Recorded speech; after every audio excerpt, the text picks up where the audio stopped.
Well, good afternoon. So I have a summary of what happened earlier this morning. We are now opening council time, which was pre-announced and noticed. The council recessed from this morning's council retreat for our normal, what is now our normal lunch break, and this noticed council time. So after council time is complete, the council will continue with the council retreat. I guess the one question I do have is we're going to have 3 executive sessions. Would we do the executive sessions before we continue with the retreat? Yes, because those are part of council time, so we would complete that, and then after the executive sessions, come back and adjourn the council time before going to the... So, and to that end, will you be amending a council time agenda to add collective bargaining for an additional 10 minutes? So that would be 7.3. Yes, that's correct. So that'll be a total of 30 minutes potentially with some after. With possible after action, yes. Okay. Thank you. All right, so with that introduction, let's go ahead with, I don't see anyone in the room. Public comment, do we have anyone online? And this is restricted to agenda items only.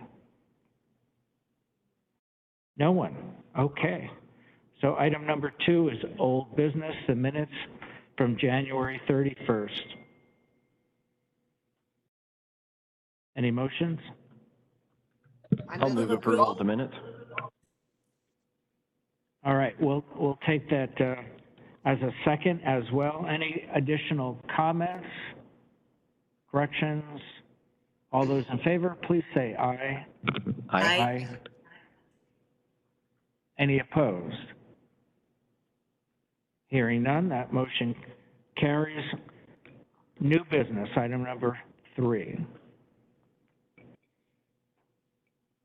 There are no new business items this morning or this afternoon.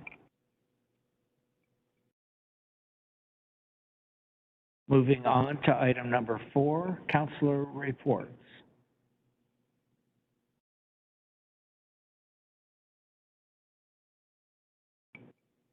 I have a councilor report, Chair. Please go ahead. Last night, I attended the RTC meeting along with yourself, and the RTC approved the regional transportation plans for all the counties in our area, which is Cowlitz, Klickitat, Skamania, and Clark County. So we are moving along with the RTPs for all of those counties. Thank you. Other councilor reports, Glenn? Yeah, actually, I do have a short one to give. And so I talked about this, I think, last week about the RDPO, the Regional Disaster Protection Organization, or Preparedness Organization, sorry. And I had a quick meeting with Mike Lewis and Scott from CRESA, just kind of discussing our, the county's position in the group. And because there's a new executive director of the organization, and their office is in Portland, and there's been a bit of concern about some of the funding, because we all pay our own dues, each organization pays our own dues, and there's been a little bit of discussion about whether some of the work that's been done has been beneficial in the county, and there's always going to be a trade-off. There's always going to be projects that are done that may not, truly benefit the county very much, but in the long run, inclusive of everything that's done, we need to make sure that we do have projects that are benefiting the county. So basically, long story short, there's been a discussion in whether how much the dues should be, whether they should be increased, because there's been a dwindling in the reserve fund for this group, for this organization. And there's still more to be had, and we're going to meet again prior to our next meeting, and I will update the council further on that. But if any counselors specifically have any questions for me on that, or would like to talk to staff so they can better understand the question about how much the dues are, and whether we would you always have to have that discussion about the organization and whether the funds that you're contributing to it are bringing a relative benefit to the county. So if anybody has any questions, I'm happy to answer that just offline later. Chair? Councilor Marshall, go ahead. Yes, thank you. I just remembered I do have a little report to make. I just wanted to let folks know EMS 2, which Chair Medveji and I serve on, will be having a meeting on Monday at 2:00. One of the main things that we'll be dealing with, I think over the next few months, is negotiating a new contract with the ambulance services for a large part of the county. So I believe there were no meetings last year, so I believe this is a body that doesn't meet very often. So I'll have more to report after that meeting. Thank you. Any other reports? I would just add one small point to Michelle's description of the RTC. I also heard the director telegraph that they're going to be readjusting dues for each of the participants, of which Clark County is one. Perhaps that can be an offset for their rental on the office space. But anyway, I think that's coming. I don't know how sizable it'll be. That was not discussed at the open meeting. Glenn, you had another Committee one? was that? I'm sorry? Which one, which committee? RTC. Oh, okay. Thank Yeah, all of the members have different amounts that they pay as dues, essentially. All right, so we're going to move on from 4 to 5, work session requests, fall biannual code updates. Yes, so this is a request from Community Development to meet for about a half hour at the beginning of March to talk about the biannual code updates. These will include like minor code changes, correcting errors, clarifying unclear language, and then the hearing will be scheduled at the end of March based on that feedback and direction from council. Okay, any objection to that request? Hearing none, sounds like it's a winner. Policy update sounds somewhat redundant from this morning, but hey, Councilors, Jordan Bogie for the record. A little redundant, but I do have 3 items for you this afternoon to consider. So the first one is something we did talk a little bit about this morning, so I won't go into too much detail. Just that based on Yolanda's availability as the president of the Vancouver NAACP, we will be moving that proclamation to our evening session on February 20th, and she'll be in attendance to accept that then. So that's number one. The second item is, so council recently approved as part of the comprehensive planning process, the climate portion of that, their outreach and public participation plan. As part of that, they are creating a citizen advisory group, and it is contemplated in the plan that council or a representative may join that group as a non-voting member. So this would be basically an opportunity to listen in, to hear what's being said. And so I got an outreach from community planning asking if someone on the council was interested in being that non-voting council liaison, or if there would be an interest in me being the person to sit in on that. And so I would be happy to volunteer if no one on council wants to do it.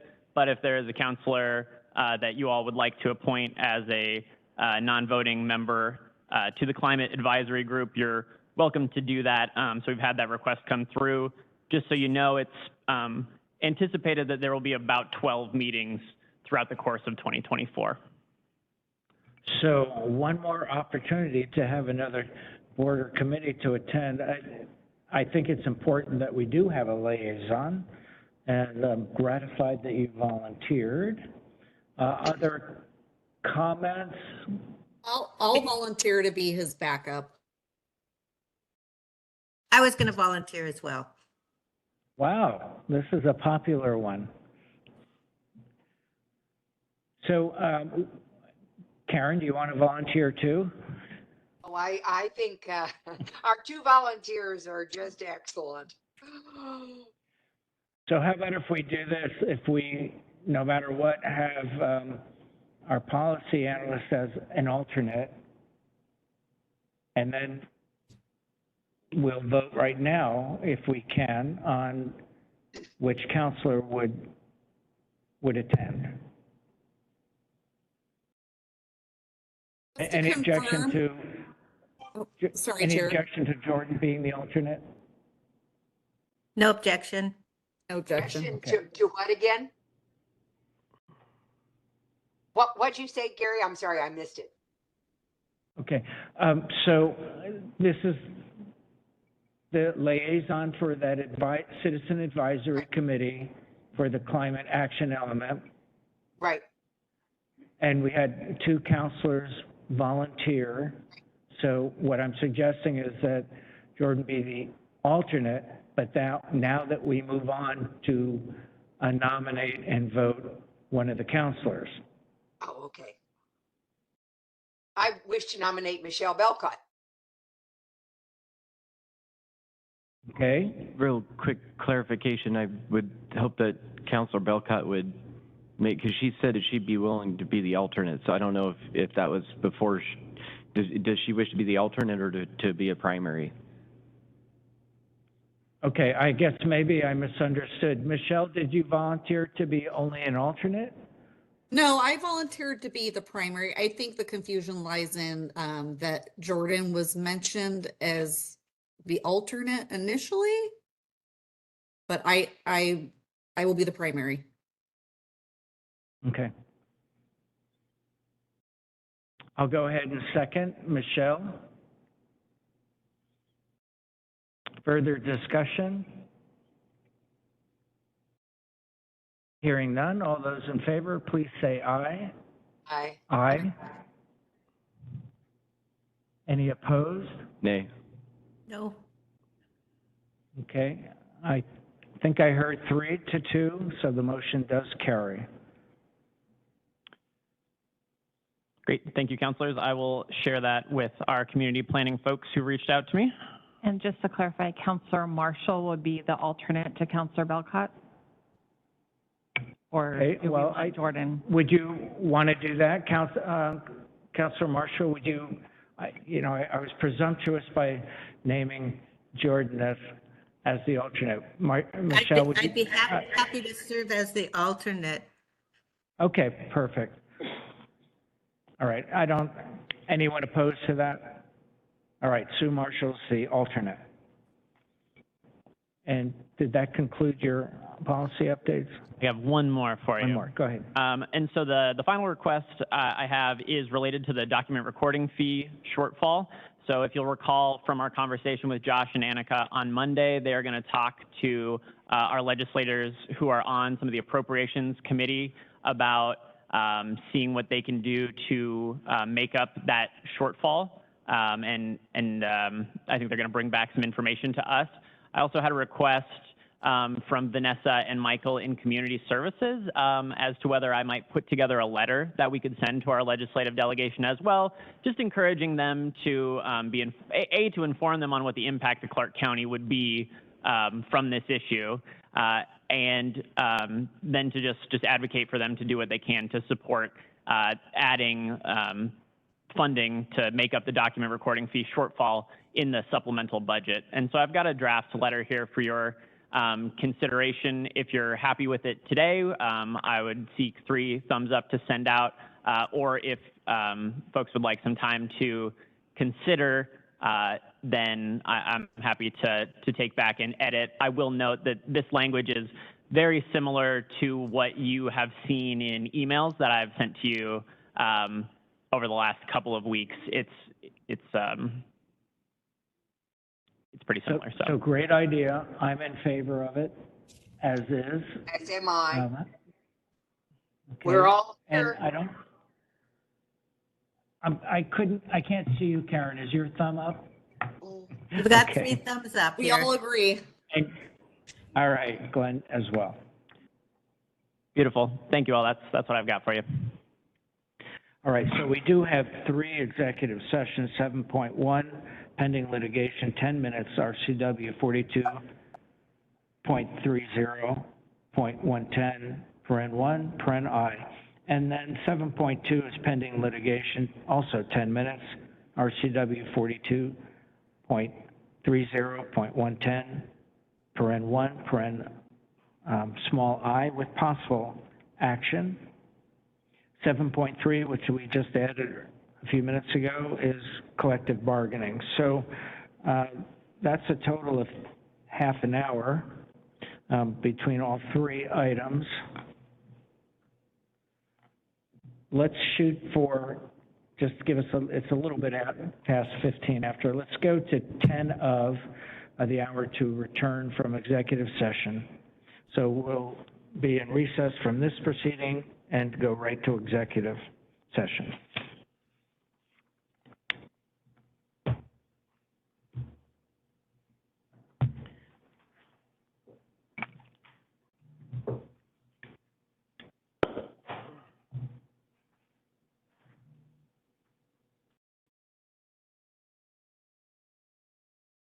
Okay, we've just returned from an executive session. We're back in order. We were present in executive session with our lawyer. And do we have any motions?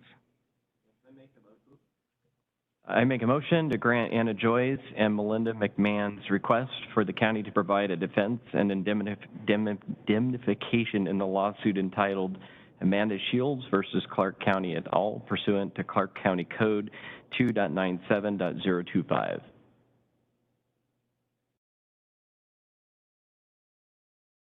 I'll second that. Any further discussion? All those in favor, please say aye. Aye. Aye. Any opposed? The ayes have it. Motion carries. All right, we're going to go ahead and adjourn from our council time agenda and return